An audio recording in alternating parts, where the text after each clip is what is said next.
शांति। हमारे सभी ब्रह्मा कुमार भाई बहनों को बहुत बहुत शुभकामनाएं। अगस्त महीना भारत खंड की आज़ादी का महीना है, पर दूसरी तरफ सारी दुनिया में एक पैनिक है, एक डर है। और अगस्त में तो भारत फर्स्ट नंबर पर आ गया है 20 लाख से भी ज़्यादा कोविड केसेस के मामले में। शुक्र है ऊपर वाले का कि डेथ कम है, लेकिन फिर भी इस जंग में हमारे यूथ कहाँ पर है? वो केवल पैनिक में, दहशत में, लॉकडाउन में, घर में ही बैठे हैं, या ज्ञान खजाने के इस प्रयास में हम सब कुछ मिलके कर सकते हैं। Can we aspire for a good India? Do we have somebody to inspire अस?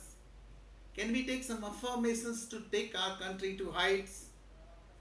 लगता ये है कि पैनिक ने किसी मकर जाल की तरह हम सबको गिरफ्त में ले लिया है। फैक्ट ये है कि कोरोना दुनिया में घातक होगा, लेकिन भारतवर्ष में 85% लोग एसिम्प्टोमेटिक हैं, बहुत माइल्ड सिम्टम्स के साथ में हैं।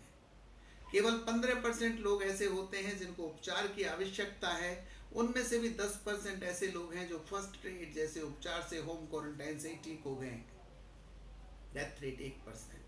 अस्पताल में भर्ती होने वाले लोग 5%। उस 5% में पूरा भारत का तंत्र लगा हुआ है। लोग मजाक करते हैं कि कैंसर, टीबी, ओबेसिटी ऐसी तकलीफें तो शर्म से ही मरी जा रही हैं कि देखो कोरोना ने हमारा क्या हाल कर दिया है। परंतु एक इंटरेस्टिंग फैक्ट है कि 5% जो भी लोग कोरोना की गिरफ्त में आए हैं, उनमें से अधिकतर diabetic, obesity, kidney fail, heart failure या डिप्रेशन या पुरानी टीबी और सीओपीडी के पेशेंट हैं। ये बीमारियां हैं कौन सी? इन बीमारियों को कहते हैं लाइफ स्टाइल डिजीजेस।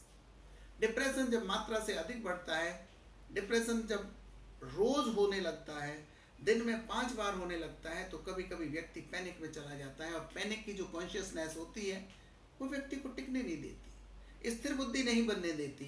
तो आज का समय है कि हम इस ज्ञान खजाने के मार्फत साइंस के साथ साथ साइलेंस को प्रमोट करें, जैसे हमारे संस्थापक बाबा कहा करते थे।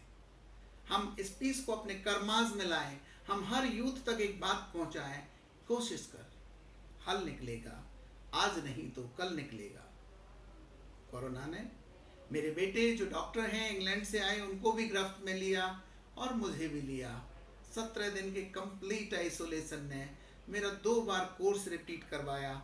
और जो सबसे बड़ी कोरोना में बात होती है, वायरस से भी ज़्यादा घातक होता है सोशल आइसोलेशन। लोग आपके घर की तरफ इशारा करके कहते हैं वो रहा कोरोना। स्वीपर आपके घर सफाई करने नहीं आते, धोबी आपके कपड़े लेने नहीं आता। तो ये योग ने हमें सिखाया सहन करने का, परिवर्तित होने का टाइम है। सारी दुनिया क्रॉस फिंगर्स लेके बैठी हुई है आज की तारीख में कि वैक्सीन आने वाला है, वैक्सीन आने वाला है। व्यापारी दवाइयों के बाजार ने एक मार्केट खोल दिया है कि 1 लाख पहले मुझे चाहिएंगे, 1 लाख मुझे चाहिएंगे। कोरोना वायरस का वैक्सीन आ जाएगा। 20 लाख से ज़्यादा वायरस हैं दुनिया में। हर 3 या 4 साल में एक नया वायरस आता है। हर वायरस का क्या उपचार करेंगे? Future viruses, future insecurities can be vaccinated by just one thing. 100 बातों की एक बात, उसको कहते हैं योगा वैक्सीन। सहज राज योग हमें रोज, चाहे वो बाबा के मीठे शब्द हों, चाहे परम पिता से, परमात्मा से मिलने का जो हमारा कोविड का प्रयोग रहा, दोनों पिता पुत्र चिकित्सकों का, आधुनिक दवा भी लेनी है, भोजन भी करना है, आयुष भी काढ़ा पीना है, लेकिन सुबह की 4 बजे अमृत वेला करनी है, विदाउट ए फेल क्लास अटेंड करनी है, और बाय इवनिंग शाम का योग करके निश्चिंत होके सोना है। मैं सही कहता हूं कि रूह रूह में ये संदेश रोज जाता था कि कोरोना हमें छू नहीं सकता, मौत हमें छू नहीं सकती। रोज समाचार भी इस बीच में आए कि दिल्ली में फला डॉक्टर साहब की डेथ हो गई है, फला जवान डॉक्टर भी चले गए हैं। अपने मित्र डॉक्टर इंग्लैंड से और अमेरिका से सहानुभूति के रूप में कहते, डॉक्टर रूप सिंह 5वां दिन बड़ा खतरनाक होता है। उनकी बात हमें दहशत की तरह लगती थी, लेकिन पॉजिटिव होने के कारण हम इस हल से, इस योग से बाहर निकलने में कामयाब रहे, और ठीक होने के बाद में प्लाज्मा डोनेट करके किसी और की जान बचाने के योग भी बने। बाबा रोज हमें एक ही चीज कहते हैं, कोशिश करो हिम्मत करो मेरे प्यारे मीठे बच्चों, हिम्मत करो।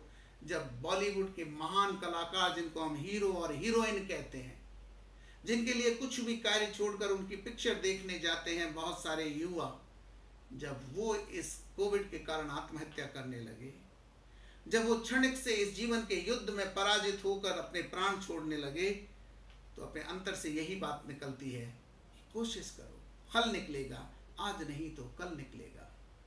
ताकत जुटाओ, हिम्मत को आग दो, फौलाद का भी बल निकलेगा। डियर यूथ फ्रेंड्स, क्या दुनिया आज की तारीख में जानती नहीं है कि कोविड की कोई दवा नहीं है?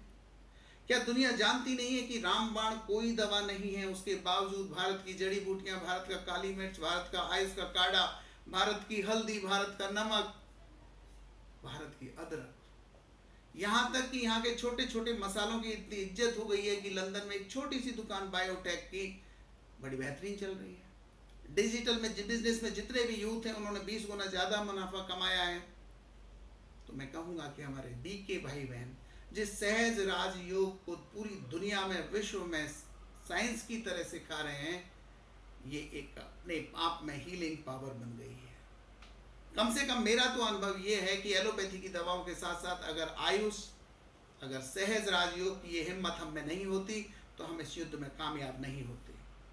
आप सबसे भी इस ई सेमिनार के मार्फत मैं यही कहना चाहता हूँ, भविष्य की दवा है सहज राजयोग। भविष्य की दिल शिकस्त के लोग, टूटे हुए दिल के लोग तक, बिल्कुल दिल के अंदर तार तार हो गए लोगों की दवा है राजयोग। विश्व प्रेम को सिखाने वाला है राजयोग।